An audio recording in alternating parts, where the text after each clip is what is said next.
الله أكبر.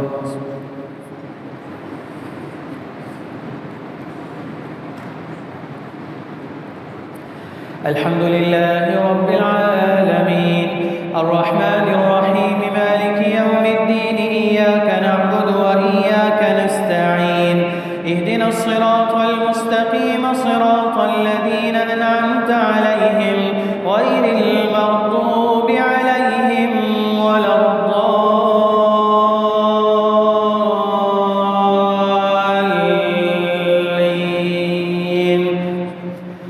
ودخل معه السجن فتيان قال أحدهما إني أراني أعصر خمرا وقال الآخر إني أراني أحمل فوق رأسي خبزا تأكل الطير منه نبئنا بتأويله إنا نراك من المحسنين.